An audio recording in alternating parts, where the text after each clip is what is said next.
ต่อคอยก็บ่ได้เข้ามาแต่หึงเลยคอยบ่กล้ามาหาเจ้าแล้วเจ้ารวยเลยไปเห็นยังรวยได้รวยยังบ่มีหาเงินซื้อฮะรวยก็บ่มีหาเงินซื้อว่ารวยเป็นไรจังว่าบ่มีเงินซื้อบ่ไว้ยังว่าบ่มีให้ยังเงินชาวล้านไว้เฮ็ดเรือนฮะสรุปนี่เฮ็ดงานแจกงานอย่างเรียบร้อยเบิดนี่เบิดเท่าไรค่าใช้จ่ายเฮ็ดงานเบิดลายแล้วฮะกล้วยเลยชาวล้านชาวบาลานยังเหลือเงินยังเหลือเงินชาวล้านที่เป็นยังเป็นก้อนนะแม่โอ้แล้วสิไว้ปั่นนั่นลูกผู้เฒ่าเป็นทอนบ่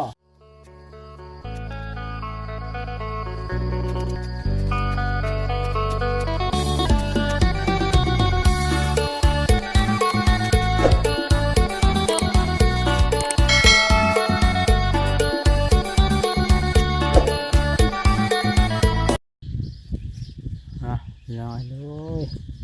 เปิดภาพขึ้นก็ได้มาหาเยี่ยมยามทางชาวแตงอ่อนเพิ่นก่อนหลังจากที่แล้วบุญแจกข้าวหาพ่อเฒ่าสุนทรทั้งเฮากะบ่ได้เข้ามาจักเทื่อพี่น้องเอ้ยหาโตยากขนาดเจแตงอ่อนราคาเพิ่นเป็นเจนี่พี่น้องเอ้ยเพื่อสิเห็นเทื่อนึงบ่ได้แม่นเรื่องง่ายๆเดิน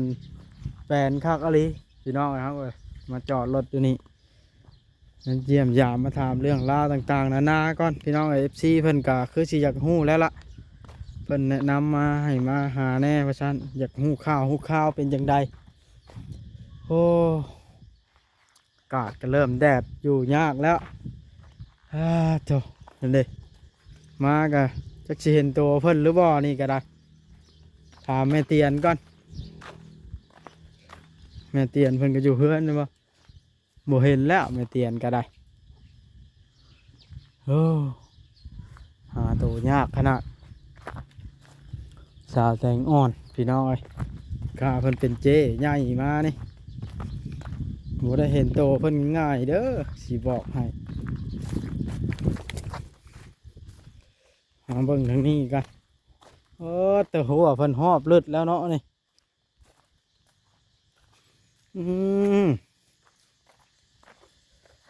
คือว่าบทธรรมดาเด้อนะหัวเพิ่นหอบแล้วอันนี้ตัว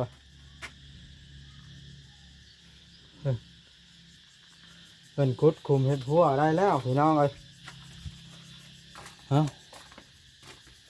โทรหาเพิ่นสักก่อนพี่น้องเลยเด็กแม่นแล้วว่ากิมิมมานะเด็กพี่น้องกำลังมาอะไรกิมิมมาได้ใส่น้อนะโหแม่นแล้วล่ะมาแล้วขาเพิ่นจักหน่อยกัน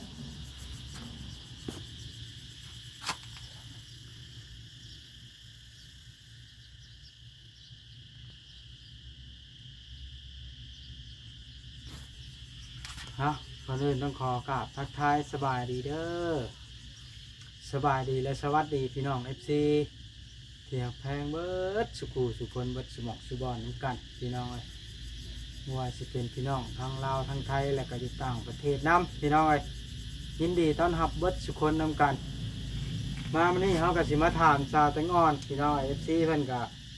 ให้ความสนใจเข้ามาหลายอยู่เพิ่นอยากรู้ว่าเรื่องราวเป็นจังไดเงินคำกำแก้วเนาะที่ว่าเฮ็ดบุญเฮ็ดศีลแล้วเรือแบ่งกันกับญาติพี่น้องลูกคนละสุนทรละบ่หรือว่าจังใดนั้นก็ได้ก็ต้องถามชาวแตงอ่อนในคลิปนี้เนาะเป็นเจ๊หาตัวเนี้ยพี่น้องอ่ะเพื่อจะได้พบได้พ่อเพิ่นปะไปหาเพิ่นกันเลยพี่น้องเลยเพิ่นกำลังมาอันเด้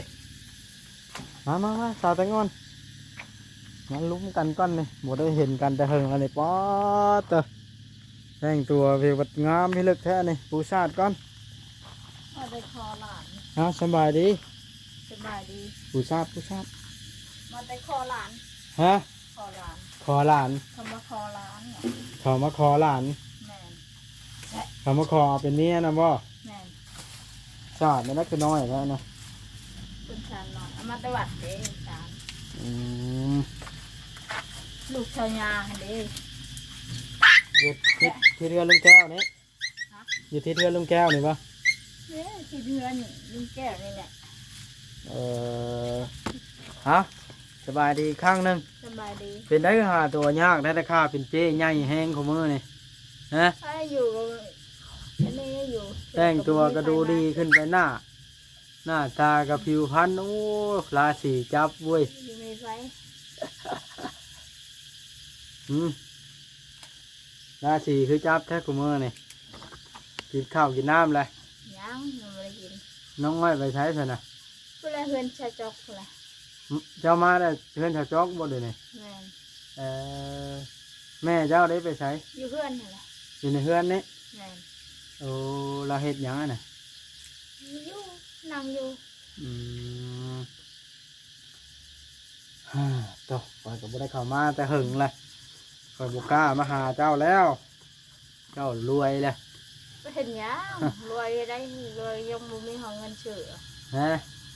รวยก็บุมีหอเงินเชื่อว่ารวย เห็นได้ยังว่าบ่มีเงินซื้อ ว่าโวว่าเนี่ยว่าบุมีให้ยังเงินชาวลาดมาเห็ดเหือน ฮะสรุปนี่เฮ็ดงานแจกงานอย่างเรียบร้อยเบิดนี่เบิดเท่าไรค่าใช้จ่ายเฮ็ดงาน บุดลายแล้ว ฮะ กล้วยเลยชาวลาดชาวบาลาดยังเรือเงินยังเรือเงินชาวลาด ที่เป็นหยังเป็นก้อนนะ แม่น โอ้แล้วสิไว้ปั่นนั่นลูกพระธาตุเป็นทอนบ่ ไม่ได้ปันให้เจีเทือนให้ลูกให้น้าหอยอยู่นะ เว้ากันแล้ว วาวแล้ว แล้วเพิ่นบ่ได้มาเอาว่าจ้ะ ไม่ได้มาแล้วเพื่อนอยู่ไทยเพิ่น เอ่ มา อ ก็ไม่ได้ดอก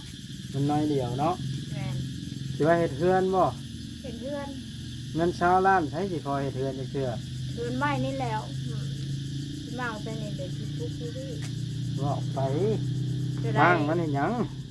มั่งเลยมั่งเงิน น้ำนี่คือบ่ซักน้ำจ้ะ จากน้ำเพื่อนที่ชักบัวเรืออะไรที่ชักน้ มันเหลืออะไรสิซักน้ำ ำโดย สั่งว่าเท่าไหร่นะ เพื่อสิมั่งนั้นการเล่นชิมาพวกทุกที่แบบตามนั้นเห็ดเดินกินหนาไปทำพุ่นกัน เจ้าฮู้ว่าเงินชาวล้านอันนี้นะมันเป็นก้อนสุดท้ายแห้งแล้วได้ โอ้ ที่บาทนี้บ่ได้เงินเดือนต่อไปได้บาทนะ โดย นะ ไม่ได้เลย ตกลงกับกันแล้วบ่ได้ปันเนาะลูกทายทอนเนาะ ไม่ได้ปั้นก็มันยังเรือหน่อยเด็กพลายแค่ในเรือชาวลาดเนาะ อืมก็ให้มาถามเบิ่งเพิ่นให้มาถาม FC ผู้เพิ่นเคยช่วยเจ้าเพิ่นแล้วเพิ่นอยากฮู้ โดยอันนี้ก็หาคนว่าอันนี้แม่น จ้างไผจะเฮ็ดหัวให้ พวกใช้จอก จ้างเพิ่นเท่าไหร่ล่ะ จักจะพูดยาวนำแสดงครับไปเฮ็ดเพิ่นนอกเพิ่นเฮ็ดมันเท่ามาเฮ็ดก็ว่าหันไรจะได้ไรหันไรเราปะก็มันถามมาได้เฮ็ดให้ เอ่อทางทางก็ได้เฮ็ดไปเนาะ โน่น อืม เชื่อก็ยังเรือวันจันทร์เนี่ยมันจะมาแทกดินนี่อีก แทงดินนี่ใช้ ดินนี่ แทงเห็นยังไง ดินนี่ให้เขามอบสิทธิ์ให้เฮาเป็นของเฮาวันนี้ ดินอันนี้ได้ แม่นแล้วเฮาก็มอบเขามอบให้เฮาแล้วเฮาก็เสียไปเสียเอาวันนี้เท่าใดเดือนปีเท่าใดก็เสียเอาวัน ใช่ทางการจะตั้งในบ้านเพิ่นนะมาแทง แม่น แล้วก็ได้เสียเงินในเพิ่นอีกแล้ว3 ล้าน เสียแล้ว ฮะแต่เก้ามันคือว่าเป็นดินพระเท่าเป็นทอนอยู่แล้ว เป็นเล็กเพิ่นยังบ่ได้มอบให้เด้เฮาจ่ายเงินซื่อๆยังบ่ทันแทก ใช่เพิ่นมาแทก โดย งั้นก็กูเทียนกันไปเรื่อยๆบ้านนี้เนาะ โดย อืม นั่นแหละ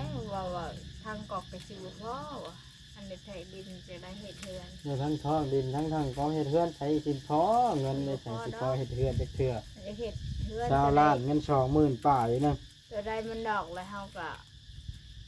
ถือเอานั้นมาใช้จะได้มันดอกไม่ดอก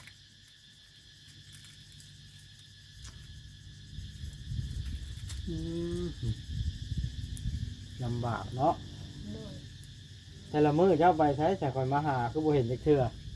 อยู่มีแต่เพื่อนใช้จอกนั่นแหละ ไปอยู่ในเฮือนเจ้า แม่ คันหาบ่เห็นอยู่นี่แล้วไปหางานเห็นแต่แท้เนาะ โดย เอ่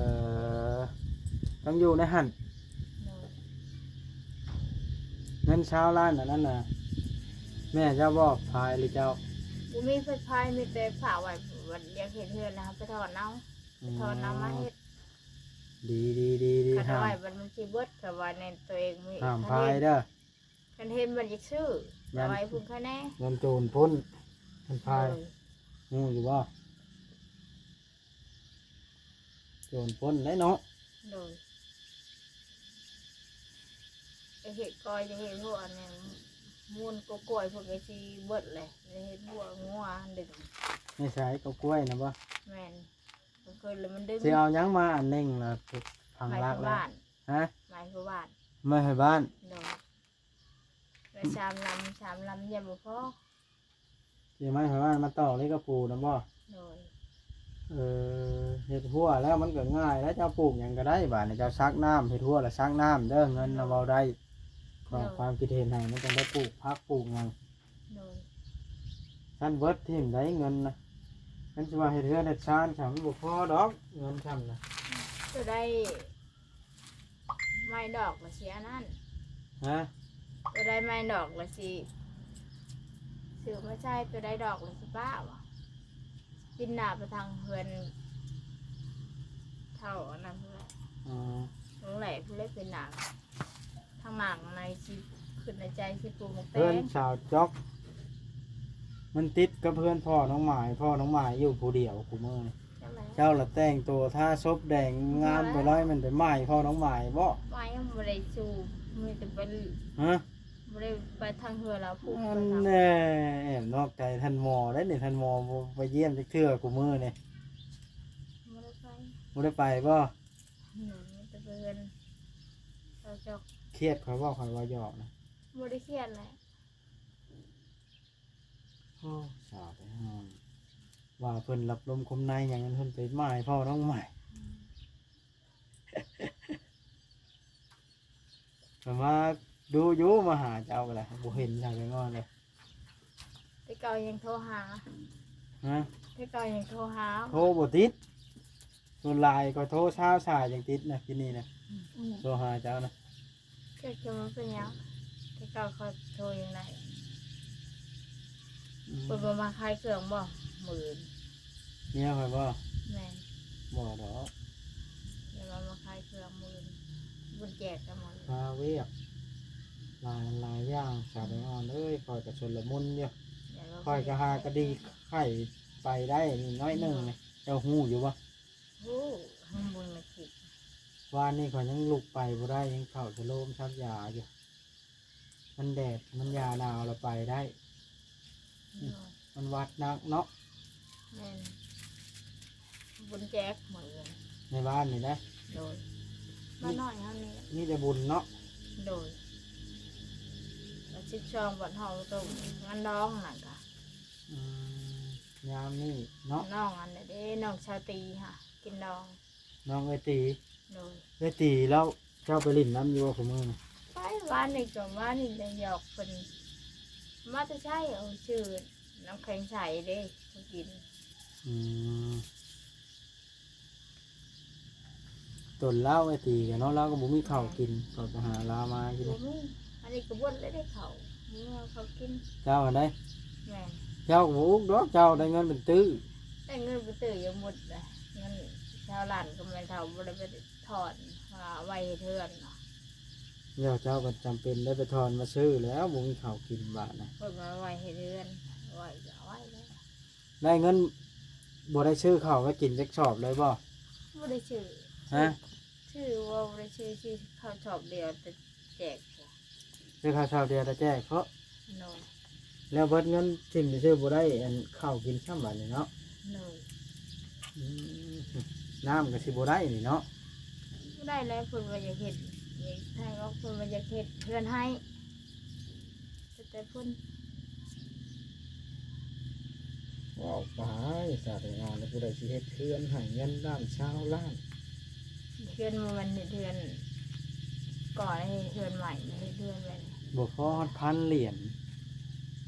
จะได้พอเขาก็ซื้อมาใช้ ชาว ได้ ล้านน่ะ ดีเขาก็ใช้นั่นแหละเขาก็บริจาคเขาก็ละวันดีนอกมาปลูกให้ ไม่มาได้ใส่ ไม่เก่านี่แหละนี่ เราไปชิมั่งเพื่อนเก่านี่ ว้าวพังบ่ขึ้นเลยสาแต่งานน่ะ ยินแล้ว ก็ เนาะ ต้องถามแม่เจ้าแบบนี้เนาะ ได้ยิน มา แล้ว คอยสิเว้าตรงๆเด้อคันถือกาวพิษกระถิ่มเด้อสาแต่งาน โดย เงินน่ะคอยอยากให้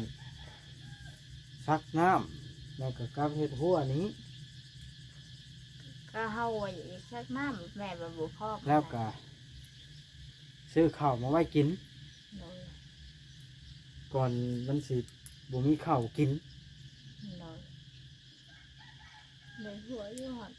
เจ้าเรา ซุมื้อนี่เจ้าเอาเงินได้ใช้จะใช้ อยู่หรือบ่มีเงิน ฮะ เสือไม่เท่าให้เสือ50บ่มีเงินใช้มื้อนี้ก็อยากกินหยังก็บ่ได้กินมื้อนี้ แต่งตัวบ่งามๆไปแต่ละมื้อนี่บ่ว่าดอกสิบ่มีเงินทายพายทงเอเล่ใส่ชุดลูกไม้ฮะ ไปใช้โทรศัพท์นั่นแหละไปโรงเรียน พายใส่โทรศัพท์ไป โดยในคืนในใจทางน้ำมื้อแรกเราว่าจะเฮ็ดเฮือนนี่ตามใจเพิ่น แล้วแต่แล้วคอยกับผู้จักแนวเฮ็ดบุญก็เบิดละเงินกันเนาะ แม่นว่ามันสิหน่อยว่า โอ้การจัดงานแนวมาแล้วงัวก็2ตัวลำวงอีก แล้วได้จกเทินใช่บ่ลำวง จบใจฟู5,000 บ่5,000 บาทโท อ่ะเพิ่นขีดนี่แหละ อืม ของระวงมันน่ะก็ช่องงานเนาะก็ได้เขาสิไปพูดจะได้ไปที่หนึ่งมันช่องงานน่ะบ่พองาน อ่าง านระวง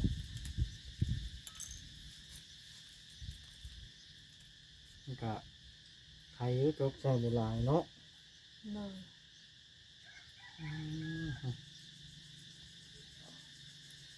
ข้าวก็สิเบิดบาทนะเจ้านะ เนาะ แต่ขอยเบิดแนวสิเว้านํแล้ว เงินได้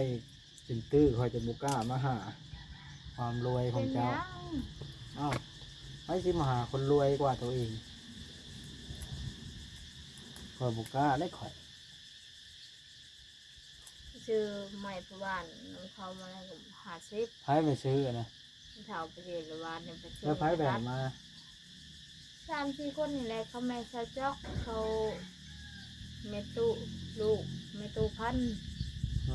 เขาไปแบกไว้ ดูแบงค์พันเพันไปคุดกระปูอยู่บอกผมว่า ไป แล้วก็ไปคือกัน โดย เจ้าผมบุไปเนาะ มันไป ไปคุดให้บุคอยกินน้ำในบ่กระปูก็ได้จักจันได้เจ้าบ่ไปติดบ่ห้องฉะนั้นเนาะ บ่มีตังค์ได้ ติด เข้า บ่ ไป เป็นบ่ บ่เป็น บ่เป็นหยังรักษาได้อ่อนเจ้าเนาะจู่ไปสาได้อ่อนแล้วก็มาถามข้าวให้ FC เบิ่ง โดย หัวนี่พังว่างที่ว่างห้างอะไรหัวนี่เนาะเอาตัดฮอนไม่ดูได้นี่ก็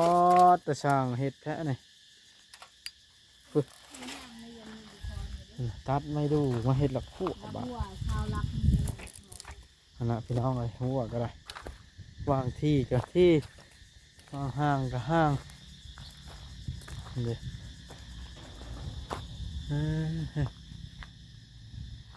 ผากระจาดชาวแตงอ่อนใหม่ขนาด